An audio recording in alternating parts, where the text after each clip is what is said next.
Good afternoon. Today's investigation brings us to the sleepy little bedroom community, beautiful rural community of Ellendale, Minnesota in Steele County. We are 35 miles just north of the Iowa border and about 80 miles south of Minneapolis, St. Paul. What brings us here, you might ask? A town of less than 700 people? Well, what brings us here is over 135 pages of new codified laws, ordinances if you will, that the City Council enacted in 2022. Unfortunately, only one resident went to those meetings and has a clue, but we're about to inform you of what's going on and what's being selectively enforced by the City Council amongst certain property owners and not for others. You may have heard the theme recently, rules for thee, but not for me. Come on, let's take you to Ellendale, Minnesota. Well, I'll tell you part of what it is. It's where they enact local ordinances in addition to the thousands of statutes that we have in Minnesota. They enact local little ordinances. But at this City Hall, what they did in 2022, they named them all as state statutes. If you look in the codification manual, which we'll do shortly, and we'll discuss at tonight's City Hall meeting, they literally have the state statute sign, the symbol in front of each one of their numbers. Why is that a problem? Well, when you look up State Statute 101.2 according to Ellendale, it's not going to match what the real State Statute 101.2 is.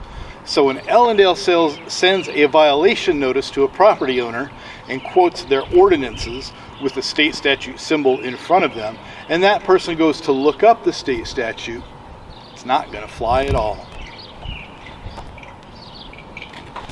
Good? We need to do this one again. Okay.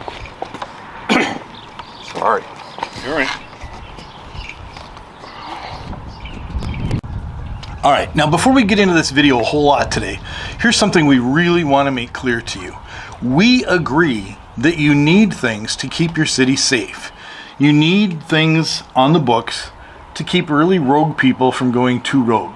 You want a nice environment for your family and your children in a beautiful community like Ellendale, and you want to preserve that. We don't have a problem with that at all. What we have a problem with is their process, where they can assign administrative fines with no hearing, with no right to due process. And then they can move on from there and take administrative steps without you really even knowing what's going on. But the bigger problem, they don't follow their own codes. Here, let's just show you one. How about this one right here? We're here for the City Council meeting tonight on May 9th. And what does this ordinance say? 30.01, it says that this City Council has City Council meetings the second and fourth Thursday of every single month. But you know what? We were here last month. They don't. They only have one City Council meeting per month, and they have not updated the codified manual. They've not made a resolution or a variance to their very own ordinance. So we came 2 weeks ago expecting a City Council meeting, only to find that if you go to their website, for some reason, they only have one per month. So that's just part of it. Again, we want to point out to you, any home, any yard, any property in this video today is not an assault or attack on that owner. It's strictly showing you the rules for thee, or rules for me, not for thee, punishment for me, and not for you. Let's go. Yep. See this girl and her dad playing baseball out here? Getting a little practice in. That's what towns like Ellendale are all about. But do you see how she has to crawl a pile of brush to get to the backstop to retrieve the rest of the balls? That pile of brush sitting right there? Yeah, you guessed it. That's against the city ordinance, and that's at a city park. Here we are in the backside of 808 Rose Drive. Isn't that a beautiful tower back here? What is that, 40, 45 feet high? And then you've got another, what, 10, 12, 15 feet of antennae? Well, guess who lives at 808 Rose Drive? A city council member named John Asplin. The same city council member that is starting action in hearings against people tonight for their lawn being too long. Not just any lawn, by the way, but for a vacant residential lot where that lawn, that grass, is harvested as hay and protected by the United States, the USDA. Protected in that they're paying taxes on the property as harvestable land for that hay, and have been for years. Now, again, like I said, I have no problem with an amateur radio operator, or what we call a ham radio operator, and his tower and antenna.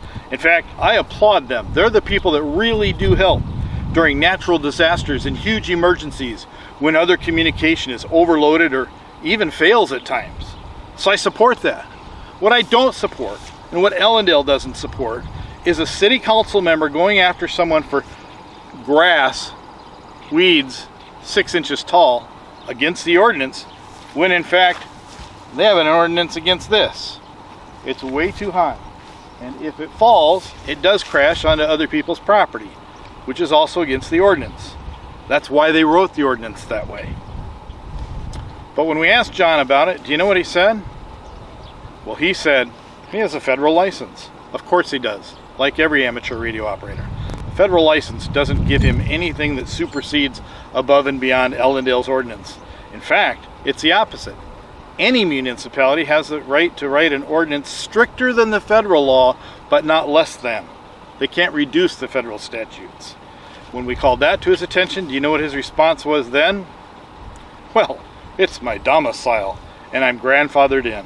Unfortunately, when Ellendale wrote their codified manual that he voted on, they repealed every other ordinance and code that they'd ever had and started fresh. And there is no being grandfathered in. Hey John, we'll see you at the council meeting tonight. Again, let us remind you, we're not picking on any single property owner or the collection of property owners. We're not trying to call people out by name or even their address, but here we are in 8th and Commercial. We've got all these semi-trailers in town, in the city limits, okay? But you notice what's not underneath them? The required minimum 4 inches of crushed gravel or concrete or pavement. You see, a vehicle, whether it's an RV, a fish house, a trailer of any type, has to be on improved surface. The minimum, if you're doing crushed rock, is 4 inches. Again, where is the city getting their ordinances and only enforcing them on certain people or one person as we sit today? If you don't believe me, here's what I'd like you to do, because I'm all about giving you the facts. Look up the codification manual and look up code 71.05 subdivision D2. And he's not the only one, or she, or whoever owns this property. Come on, Ellendale, we're not done. We're not trying to embarrass you. We're trying to make you aware of what your city council has done with these codified ordinances and the fact that they're really hand selecting who they do and don't enforce them against. So it might look like I'm on a rural gravel road. I'm not. I'm actually on Commercial Street here in Ellendale. And this would be another semi-trailer. That's called a vehicle or a trailer. Either way, by ordinance, you know the rule by now, right? Now, I can guarantee you that's not improved pavement under there.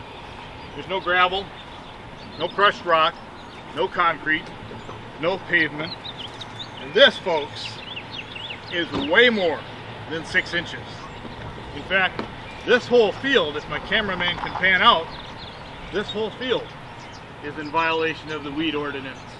It should be pretty clear. It's on the back side of the school in a very, very populated road, even though it's gravel. But I asked you to come along with me and walk through Ellendale, so let's take a step over here. Again, not picking on the individual, but there is 1, 2, 3, 4, maybe even 5 different towers and then antennae on top of them. Now, if somebody wanted to put up a new one of these today, they actually have to get a CAD engineer drawing, and they have to show the wind rating and the weight load rating and several other things before it would even be considered by city council. So someone like this gentleman, who's visually impaired and a ham radio operator, would probably spend thousands of dollars to do all that. Let's talk about him a minute, because he's a longtime resident here of Ellendale, quite well respected. But you know what? He didn't know anything about the new codification manual. Do you want to know why? Because the city's in violation of the American with Disabilities Act. There's no alternative format for him to have been told that there was even a meeting in 2022 about a new codified manual, nor is there a way for him to view them or know them until we knocked on his door and told him. So here we are in the 100 block of 6th in Ellendale, Minnesota. And like I said before, we're not picking on any particular property owner in this community whatsoever. Everybody's got struggles. Finances are tough. The economy's down. We just came off of COVID, and a lot of things have happened in the last 2 or 3 years. And we do believe that your neighbors should keep their property reasonably safe and reasonably clean. But Ellendale has an ordinance right over my shoulder here of this garage that's completely falling apart. Obviously that garage has been falling apart a lot longer than 2022. And as I said, this is May 9th of 2024. But do you see him doing anything about that property? Walk with me, we're not done. We don't even have to go very far. All we gotta do is look over here where there's a porch falling down, there's siding that's not on it. And again, what happens when a city makes ordinances and makes codes that they want to enforce for one person and not for others? Our biggest complaint, how can a sitting city council member adopt ordinances about property that he personally violates? Ellendale deserves better, Ellendale demands better. You know, folks, when you're doing an investigation, you owe it to yourself, you owe it to the people that are viewing this, you owe it to your clients to get the full story. Here we are on 4th and 4th, and as you can see, not only another motorhome that's not on an improved pavement, it's not on 4 inches of crushed rock, neither is the car behind it. These are the things that the city is saying you can't do here, right? $100 administrative fine for each and everything they find.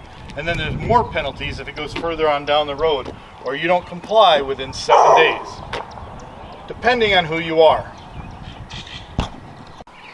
Well, here we are again in Ellendale, folks. This is right off of Highway 30, right out by the water tower. And most of the folks in Ellendale know this property because this was supposed to be an apartment complex or a fourplex or eightplex of some sort. Unfortunately, the owner and the city and whatever, it just didn't all gel. It didn't all come together. But as you can see, they've put in a hydrant here.